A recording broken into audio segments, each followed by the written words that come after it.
The deep bell of St. Peter's Basilica tolls midnight. In the silent heart of the Vatican, a forbidden legend whispers of a pope who performed a ritual so unthinkable, his own church tried to erase him from history. This is the story of the pontiff who allegedly cursed God in the dead of night, and the campaign of memory erasure known as Damnatio Memoriae. By the end, you will possess the tools to unravel a 700-year-old mystery, separating documented history from manufactured nightmare. We will explore why a powerful institution would want a man to vanish, and what hidden gaps in the papal record might still betray his existence. What does it truly mean when history decides someone never existed at all?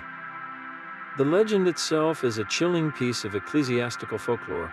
It claims that for a period of time, perhaps months or even years, a particular pope would rise from his bed each night as the last bell of midnight echoed through the Vatican's silent corridors. Alone in the profound solitude of his private chapel or study, he would then perform a ritual of profound blasphemy. Some versions say he recited a backwards version of the Lord's Prayer, a classic inversion of sacred text. Others describe him uttering direct curses against God himself, a verbal rebellion from the very throne of St. Peter. The motivations ascribed to him by these dark tales are varied and human in their tragedy. One suggests a Faustian bargain, a desperate pontiff seeking earthly power or knowledge beyond his reach, trading his soul in a moment of weakness. Another paints a picture of a man in the grip of a profound crisis of faith, a shepherd who has lost his way and now rages against the silence of the heavens. A third whispers of a simple, terrifying descent into madness, where the immense psychological pressure of the papal office finally shattered a mind. This story did not spring from nowhere. Its roots are tangled in the marginalia of history. You can find echoes of it in certain medieval chronicles written by monks often critical of the papacy, where accusations of heresy or diabolical influence were political weapons. It surfaces more explicitly in texts deemed heretical by the Church, where the corruption of the papal office was a central theme. Centuries later, the legend was adopted and embellished by occult writers, who saw in it a symbol of ultimate rebellion against divine authority. The so-called evidence for this midnight curse is always tantalizingly indirect. Proponents point to cryptic, single-line references in manuscripts that were later suppressed or heavily edited. They highlight the persistent oral tradition among certain fraternal orders and secret societies, groups that have historically positioned themselves as guardians of forbidden knowledge. This eerie narrative, passed down through whispers and coded texts, forms the pulsating heart of the mystery. It is the story that refuses to die, even when all official records insist it never happened. But why would such a bizarre and damaging tale emerge in the first place? And why would it cling so tenaciously to the history of the papacy? To understand why this legend could even take root, you must first grasp the turbulent reality of the medieval papacy. This was not an era of serene, untouchable spiritual leaders, but a brutal, politically charged battlefield where popes were warriors, politicians, and sometimes, by the standards of their own faith, monsters.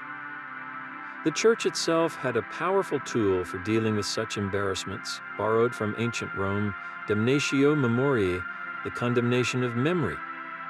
In Rome, when an emperor was deemed a tyrant or a traitor after his death, the Senate would order his name chiseled off monuments, his statues torn down, and his reign officially erased from the public record. The early Church, inheriting the Roman Empire's administrative genius, adapted this practice for its own crises. It was not about denying a man had existed, but about destroying his legacy, stripping him of honor, and ensuring future generations would remember him only as a warning. History provides us with stark, documented examples that make the legend of a single erased pope feel chillingly plausible. Take Pope John XII, elected in 955 at the alleged age of 18, often called the Boy Pope. Contemporary chroniclers, including the influential Bishop Liutprand of Cremona, accused him of turning the Lateran Palace into a den of vice, of ordaining a deacon in a stable, of toasting to the devil, and of dying, fittingly, in the act of adultery. His pontificate became a byword for depravity, and while his name was not erased, his historical reputation was systematically shredded by the very church that had elevated him. Then there is the grotesque event known as the Cadaver Synod. In 897, Pope Stephen VI, locked in a bitter political feud, had the corpse of his predecessor, Pope Formosus, dug up, dressed in papal robes, and placed on a throne to stand trial. The decomposing body was found guilty, its papal acts were annulled, and its fingers used for blessings were chopped off before it was thrown into the Tiber River. This was not quiet erasure, it was a macabre public spectacle designed to humiliate and nullify a rival from beyond the grave.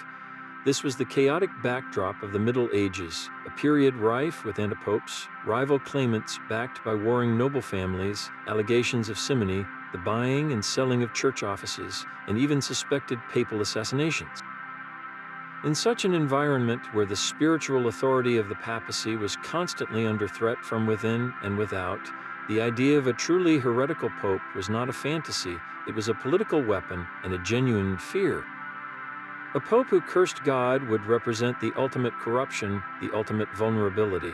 For the institution to survive such a scandal, the solution would be clear, not just to remove the man, but to remove the memory of his entire pontificate, to create a seamless gap in the timeline that suggested divine order had never been broken.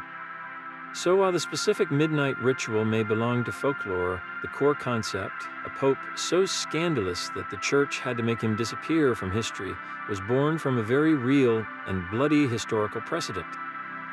This context transforms the legend from a simple ghost story into a dark reflection of the papacy's own struggle for survival and control over its narrative. If they could put a corpse on trial, what would they do to a living pope who betrayed the very core of their faith? Armed with this context, the hunt for the nameless pope begins in earnest.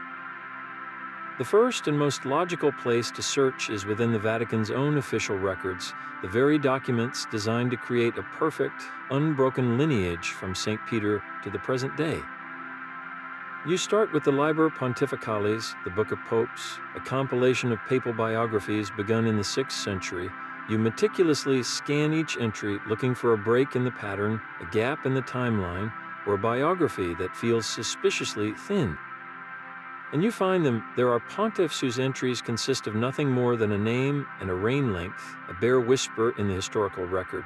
Others have reigns documented as lasting only a few weeks or months, their deaths attributed to vague causes like sudden fever or, quite simply, the judgment of God. These brief, vague entries are the perfect hiding places for a man meant to be forgotten. Could one of these shadowy figures be the cursed pope? The theories among those who chase this mystery are varied. One suggests he was an antipope, a rival claimant whose reign was later declared entirely illegitimate and scrubbed from the official list, his deeds and even his name transferred to the rightful pontiff.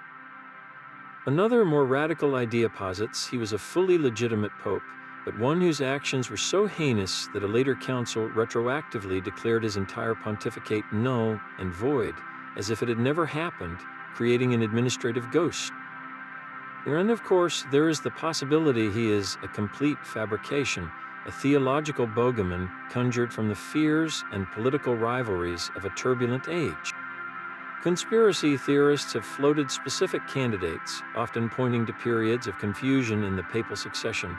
They scrutinize the late 10th century, a time often called the pornocracy or the rule of the harlots, where powerful Roman families controlled the papacy through a series of young, malleable popes.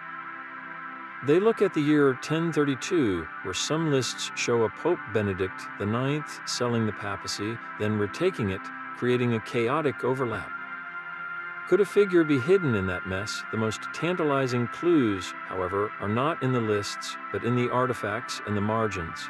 There is the missing portrait in a seemingly complete series of papal busts, a blank space or face that looks clumsily repainted. There is the tomb in a Vatican grotto with a defaced nameplate, the inscription meticulously chiseled away centuries ago.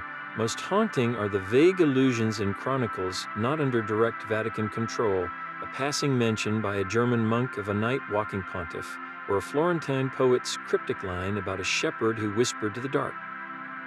These fragments are the echoes of a story that official history tried, but perhaps failed, to completely silence. This detective work transforms the legend from a campfire tale into a historical puzzle. You are no longer just listening to a story, you are sifting through the ashes of a controlled burn, looking for one piece of paper that did not turn to dust. This official silence from the Vatican is perhaps the most compelling piece of evidence for the believers. When confronted with such a lurid legend, the institution's typical response is not a detailed refutation, but a quiet, firm dismissal. It is treated as a baseless medieval fantasy, unworthy of serious scholarly attention. Yet in the vacuum of that silence, speculation thrives. If the story is truly nothing, why not simply publish the records that disprove it? This absence of engagement becomes, in the minds of many, a deafening confirmation. It feeds the narrative of a centuries-long cover-up, suggesting that somewhere in the secret archives, a dossier exists that is too dangerous to ever see the light of day. This dynamic forces us to look at the story through new, modern lenses, moving beyond the literal question of whether it happened to ask why it endures. Psychologically, the legend is a masterful portrait of a soul in torment.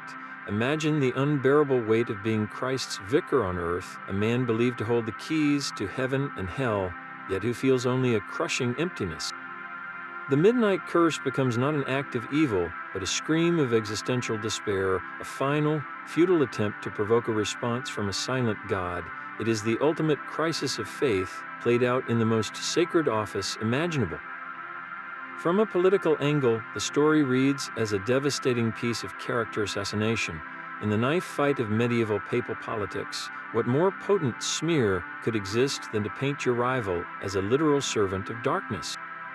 A whispered rumor of nocturnal blasphemy could destroy a pontiff's authority faster than any army.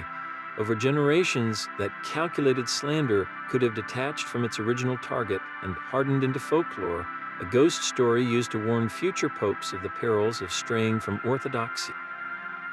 Some interpretations venture into the metaphysical. Occultists like Aleister Crowley, who styled himself as the Great Beast, saw in the legend not a horror, but a sublime act of spiritual rebellion. For them, the cursing pope was a heroic figure who dared to confront the ultimate authority, a symbol of the individual will breaking free from divine tyranny. In this reading, the story represents the Church's own hidden shadow, the repressed heresies and doubts that it can never fully eradicate. It is the institution's nightmare about itself, given a face and a name. Historians and theologians, meanwhile, often view it as a cultural symptom. They see it as a story that gave tangible form to very real anxieties about corruption, hypocrisy, and the terrifying possibility that the shepherd could lead the flock into the abyss. And this is precisely why the tale remains so powerful today. It is not about a medieval pope, it is about us. It taps into our deep-seated fear that the institutions we trust most, the ones built on sacred promises, might be hollow at their core. In an age of exposed secrets and eroded trust, the idea that history itself can be edited, that truth is fragile and managed by powerful gatekeepers, feels uncomfortably relevant. The legend of the cursed pope is a dark mirror.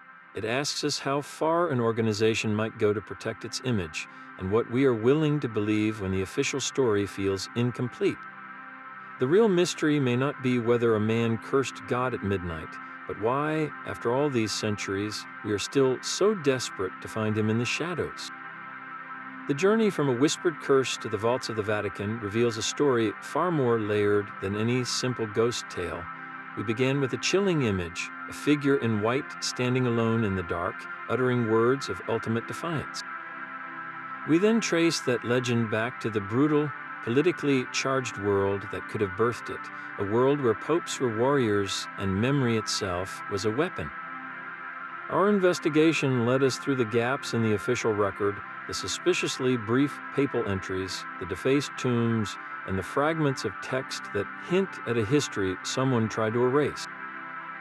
And finally, we examined the powerful silence that surrounds the story, a silence that speaks volumes about our own fears and the stories we tell to make sense of power. The conclusion we reach is paradoxical. The literal truth, a Pope of Rome cursing God at the stroke of midnight, is almost certainly a myth, a Gothic fabrication spun from the anxieties of a devout and superstitious age.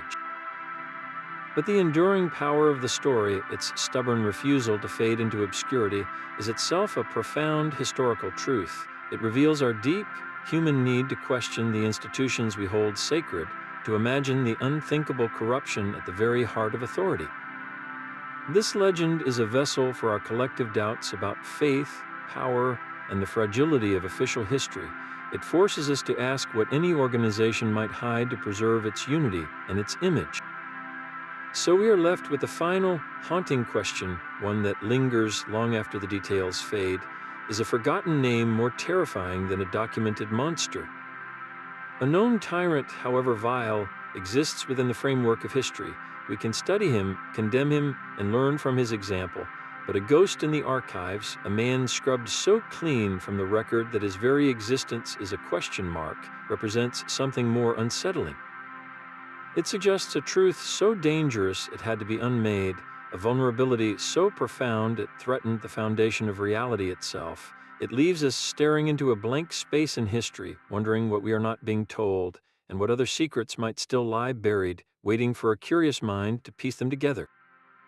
What do you think lies at the heart of this enduring mystery? Share your theories in the comments below, and if you crave more journeys into the shadows of history, be sure to subscribe. The past is never as simple as it seems.